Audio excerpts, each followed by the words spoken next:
Assalamualaikum everyone, this is Sabina Jizula and today's lecture number 3 complex number in polar form. पहले हमने define किया था तो complex number क्या होते हैं, उनका अरिथमेटिक ऑपरेशन हमने फाइन किया था, मॉडुलस वगैरह फाइन किया था, डिस्टेंस फाइन किया था। आज हम डिफाइन करेंगे complex number in polar form. सबसे पहले हम लोग डिफाइन करेंगे कि पोलर फॉर्म क्या है, हम लोग क्यों पोलर कोऑर्डिनेट्स क्या है। अगर ये हमारे पास जो एक ग्राफ आपको फाइंड हो रहा है, दिख रहे हैं आपको, ये हमारे पास है X Y plane. Complex number में हमारे पास जो है वो दो पार्ट होते हैं, एक होता है रियल पार्ट, एक imaginary part, A and B. A जो है वो शो करेगा रियल पार्ट को और बी जो है वो शो करेगा इमेजिनरी पार्ट को। ये सिंपल हमारे पास रेक्टेंगुलर कोऑर्डिनेट है कि हमारे पास ए से बी तक हमारे पास जो पॉइंट बना वो क्या है, ए बी। और ये सिंपल हम लोग अगर इसको फाइंड करें तो हमारे पास ये सिंपल रेक्टेंगल की फॉर्म में बनेगा और वो ही बनेगा इस तरह से। तो अगर मैं इसको बाउंड कर दूं पॉइंट बी से पॉइंट ए तक तो ये हमारे पास सिंपल फॉर्म बनी एक रेक्टेंगुलर, जो कि क्या है, रेक्टेंगुलर कोऑर्डिनेट।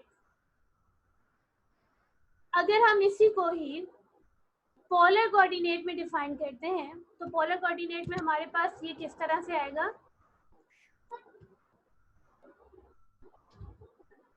ये हमारे पास सिंपल, अगर मैं ये कह दूं कि ये हमारे पास पॉइंट बी था, पॉइंट ए से पॉइंट बी, और इसके दरमियान ये जो हमारे पास ये पॉइंट बन रहा है, इसके दरमियान जो है ये एक वेक्टर है और उस वेक्टर को हम फाइंड कर रहे हैं वेक्टर आर से, या इस रे को हम डिफाइन कर रहे हैं आर से, और इनके दरमियान एक एंगुलर डिस्टेंस है और इस एंगुलर डिस्टेंस को हम रिप्रेजेंट करेंगे थीटा से। तो जब हम x और y को रिप्रेजेंट करेंगे थीटा और r में तो हमारे पास जो पॉइंट होगा वो क्या होगा, r theta. Instead of writing हम लिखें पॉइंट a ऑफ b, हम इसको लिखेंगे कि इसमें हमारे पास ये दो चीजें हैं, एक है थीटा जो एंगल को डिफाइन कर रहा है और एक है हमारे पास r जो इस पॉइंट 0 till 0 ओरिजिन से लेकर पॉइंट b तक जो डिस्टेंस है वो रिप्रेजेंट कर रहा है r से। तो ऐसे इस डेफिनेशन को हम कहेंगे कि हाँ ये हमारे पास क्या है, polar coordinates, polar representation. P R of theta represent करता है पोलर रिप्रेजेंटेशन, ठीक है। और इसको ही फर्दर अगर हम इसको एक राइट एंगल ट्राइंगल में डिफाइन करें तो ये हमारे पास जो थीटा है वो रिप्रेजेंट होगा, इस थीटा को हम कहते हैं argument of Z also. Z हमारे पास क्या है, कोई भी इमेजिनरी नंबर, और जब हम उसको प्लॉटिंग करते हैं तो हमारे पास ये हो जाएगा एक real axis and imaginary axis. Simple हम जो रेक्टेंगुलर कोऑर्डिनेट की हमने ग्राफिंग की थी आर्गन डायग्राम से, अब जो है हम पोलर रिप्रेजेंट कर रहे हैं, पोलर कोऑर्डिनेट रिप्रेजेंट कर रहे हैं। तो उसमें हम लोग दो चीजें रिप्रेजेंट करेंगे, एक थीटा और एक distance from origin two point P, जो कि क्या रिप्रेजेंट करता है, आर को।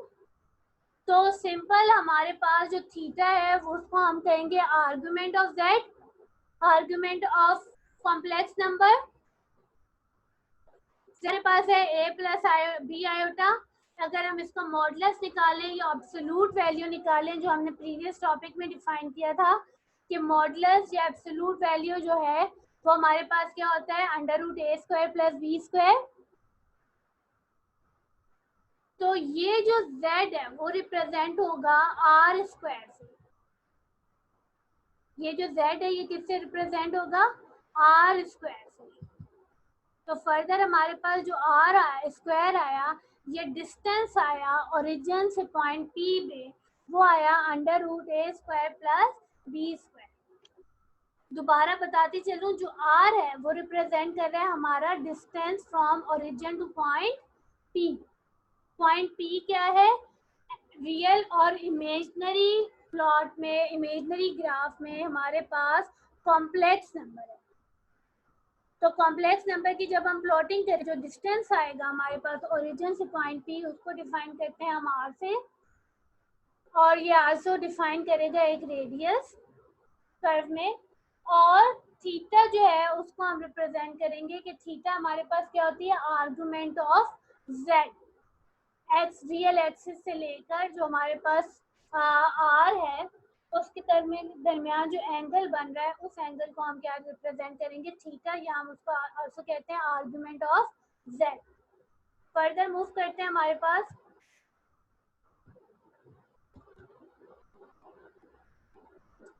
ओके ये हमारे पास अगर आप देख सकते हैं तो ये हमारे पास रिप्रेजेंट कर रहा है एक राइट एंगल ट्राइंगल। ठीक है, राइट एंगल ट्राइंगल में पाइथागोरस थ्योरम है कि दो साइड का स्क्वायर का सम तीसरी साइड के स्क्वायर के बराबर है और वो रिजल्टेंट होता है। तो ये जो हम ऐड करेंगे ए स्क्वायर प्लस बी स्क्वायर, ये बराबर है आर स्क्वायर के, ये पाइथागोरस थ्योरम है। और आर जो है, फर्दर आर जो है वो रिप्रेजेंट करता है अंडर रूट ए स्क्वायर प्लस बी स्क्वायर। और फर्दर अगर हम ये लिखें, यहाँ से हम साइन थीटा की वैल्यू निकालें, तो साइन थीटा क्या है, साइन हमारे पास किसके बराबर होता है, परपेंडिकुलर अपॉन हाइपोटेनस। तो हमारे पास यहाँ परपेंडिकुलर क्या है, जो थीटा के अपोजिट हो बी, और हाइपोटेनियस हमारे पास क्या है, जो 90 डिग्री के अपोजिट हो आर। तो साइन थीटा हमारे पास रिप्रेजेंट कर रहा है बी अपॉन आर। फर्दर अगर हम बी की वैल्यू निकालें तो ये आर वहां जाके मल्टीप्लाई होगा और बी की वैल्यू आएगी R sine theta. Cos theta अगर हम निकालें तो कॉस थीटा हमारे पास आता है बेस अपॉन हाइपोटेनियस। बेस हमारे पास यहाँ क्या है, ओ है, सॉरी ए है, हाइपोटेनियस आर है। तो फर्दर अगर हम ए की वैल्यू निकालें तो हमारे पास हो जाएगा आर कॉस थीटा। और अगर हम आर्ग्यूमेंट निकालें, आर्ग्यूमेंट या थीटा की वैल्यू निकालें, तो sine theta upon cos theta is equal to R sine theta upon R cos theta, या फिर ये बराबर है बी अपॉन ए के, आर से आर कैंसिल हो गया।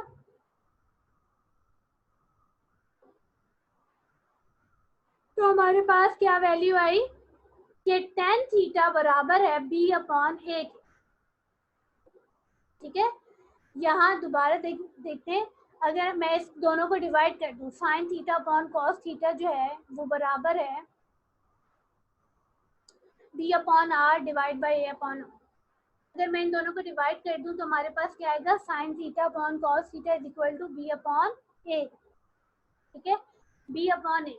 और अगर इसी को थीटा को मैं यही रहने दूं, टेन को वहां ले जाऊं, तो ये हो जाएगा tan inverse of B upon A. तो ये जो वैल्यू है ये रिप्रेजेंट कर रही है आर्गुमेंट को, ये रिप्रेजेंट कर रही है हमारे पास एब्सोल्यूट वैल्यू का, या फिर रेडियस को, या फिर डिस्टेंस को। और ए प्लस बी आयोटा ये हमारे पास कॉम्प्लेक्स नंबर की फॉर्म होती है। और कॉम्प्लेक्स नंबर में हम लोग जब पोलर कोऑर्डिनेट को या पोलर कॉम्प्लेक्स को फाइंड करेंगे, तो हमने ये फाइंड किया कि ए किसके बराबर है, आर कॉस थीटा के, प्लस बी किसके बराबर है, आर साइन थीटा के, आयोटा एज इट इज।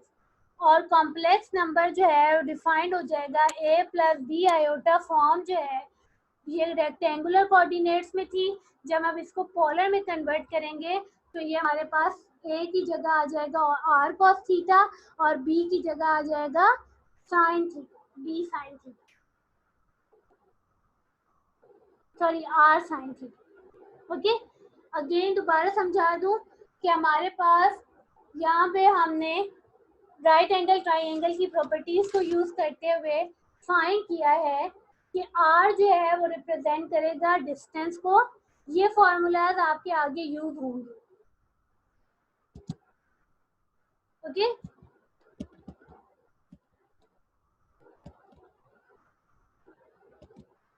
ये आपके जो फॉर्मूलाज है ये वो आगे यूज होंगे एग्जांपल्स में।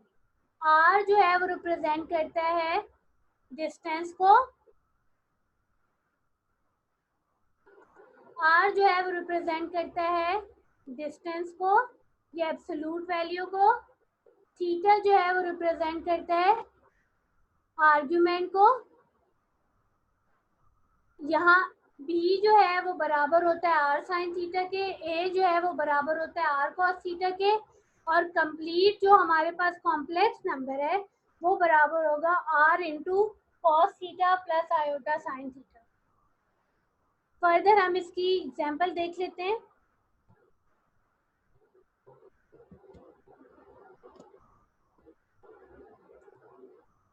ओके, फर्दर हम इसको फर्दर डिफाइन इस तरह से करेंगे कि पोलर कोऑर्डिनेट सिस्टम जो है वो सुपर इम्पोज्ड है कॉम्प्लेक्स प्लेन में और पोलर एक्सिस में, जहाँ पॉजिटिव एक्स एक्सिस से ओरिजिन ए 0 तक ओ तक, और इसमें हमारे पास एक्स वाई प्लेन जो है वो चेंज हो जाता है आर थीटा प्लेन में। एक्स जो है वो बराबर होता है आर कॉस थीटा के, वाई जो है वो बराबर होता है आर साइन थीटा के। अगर हम इसमें ए और बी भी लें तो ए बराबर होगा आर कॉस थीटा के, बी बराबर होगा आर साइन थीटा के। तो हमारे पास जो कॉम्प्लेक्स नंबर होता है x प्लस आयोटा y, वो फर्दर हम लोग डिफाइन करेंगे पोलर कोऑर्डिनेट्स में, वो है z is equal to R into cos theta plus iota sine theta. ये हम लोग चेंज करेंगे रेक्टेंगुलर से पोलर सिस्टम में। कोऑर्डिनेट रेक्टेंगुलर में हमारे पास x की वैल्यू, रेक्टेंगुलर में हमारे पास x होता है, पोलर में हमारे पास हो जाएगा r cos थीटा।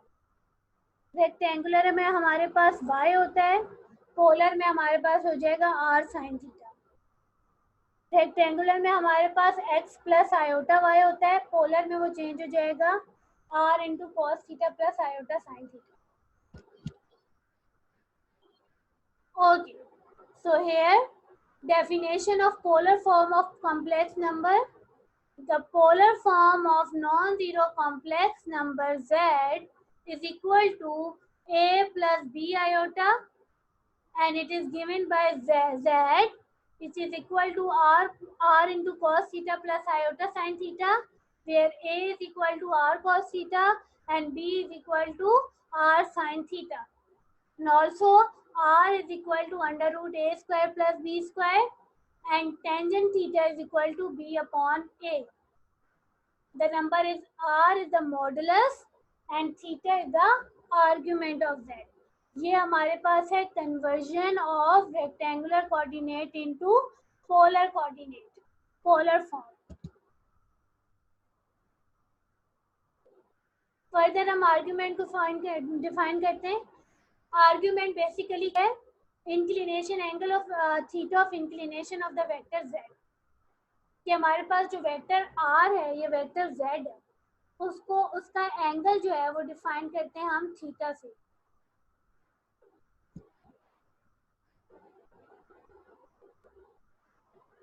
ओके, अगर ये एंटी क्लॉकवाइज है तो ये पॉजिटिव होगा, अगर ये क्लॉकवाइज है तो ये नेगेटिव होगा, और इस थीटा को हम कहते हैं आर्ग्यूमेंट ऑफ z, और इसको लिखने का तरीका ये है कि theta is equal to argument of z। और फर्दर हमने ये फाइंड किया था कि थीटा जो है वो बराबर होता है tangent inverse of b upon a। तो ये फॉर्मूलाज हम यूज करेंगे नेक्स्ट क्वेश्चन में, ये एग्जांपल्स में। ओके, तो यहाँ हमारे पास एक क्वेश्चन है, finding the polar form of a complex number. Polar form हमने फाइंड करनी है कॉम्प्लेक्स नंबर की, वैल्यू गिवन है हमें रेक्टेंगल फॉर्म में। हमारे पास पहला है 1 minus iota, z is equal to 1 minus iota. इसमें हमारे पास a क्या है, a है 1 और b क्या है -1।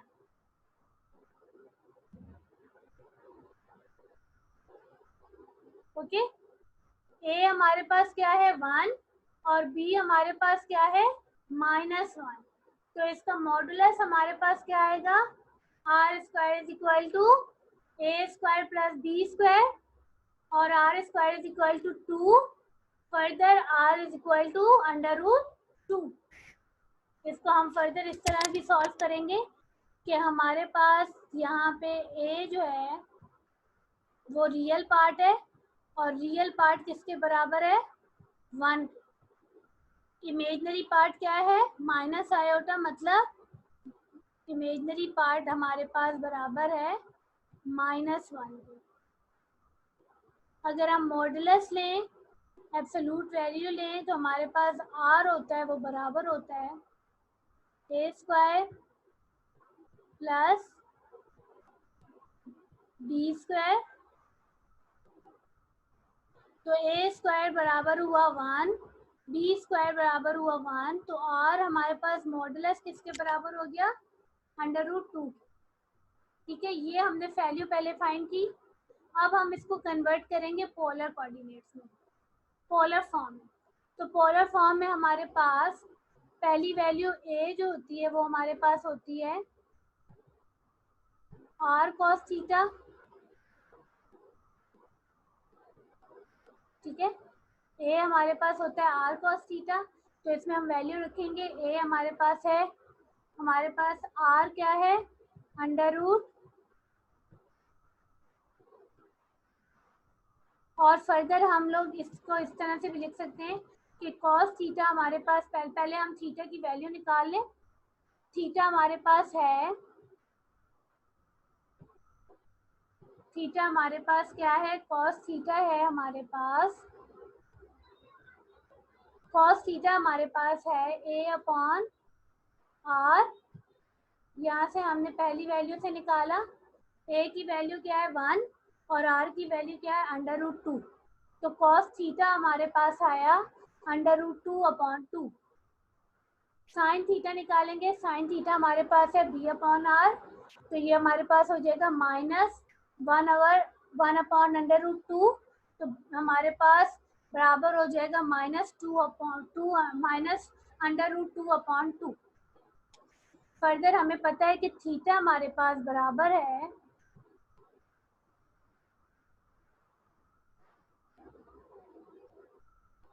tan थीटा बराबर है cos थीटा sin थीटा। हमारे पास टेंजेंट थीटा जो है वो बराबर होता है sin theta upon cos theta. तो साइन की वैल्यू हमारे पास आई -√2/2, cos की आई √2/2।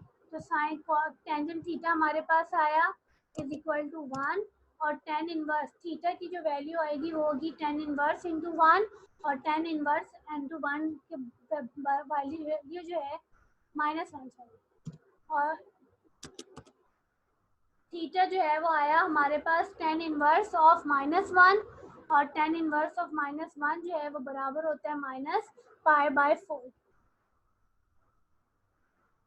यहाँ से हमने वैल्यू निकाली cos थीटा की, sin थीटा की, और इन दोनों को यूज करके हमने थीटा की वैल्यू निकाली। अब हम इसको जर्नल फॉर्म में कन्वर्ट करेंगे।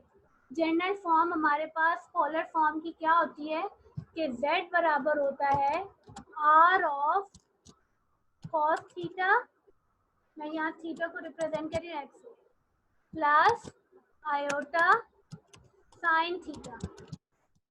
ये हमारे पास जर्नल फॉर्म होती है, पोलर फॉर्म। जब इसमें वैल्यू पुट करेंगे तो हमारे पास r क्या था?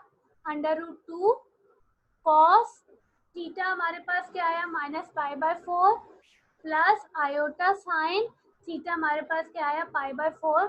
तो ये हमने, हमारे पास वैल्यू थी 1 माइनस आयोटा, और इसको जब हमने कन्वर्ट किया पोलर फॉर्म में तो ये हमारे पास आया इस form, polar form.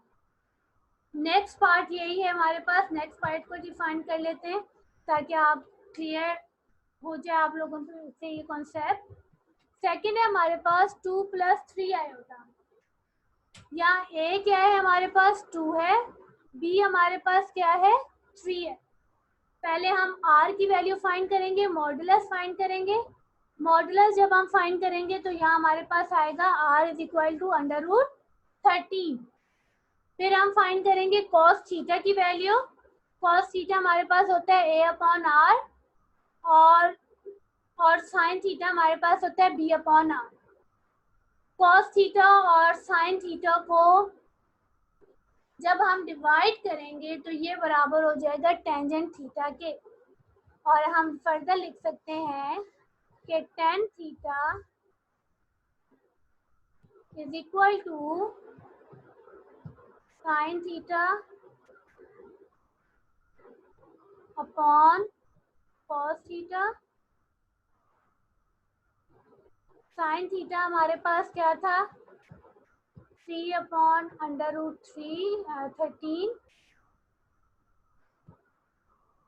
Cos theta हमारे पास क्या है, 2/√13। तो टेंजेंट थीटा हमारे पास आया, टेंजेंट थीटा हमारे पास आया 3/2, और फर्दर थीटा हमारे पास आया tan इनवर्स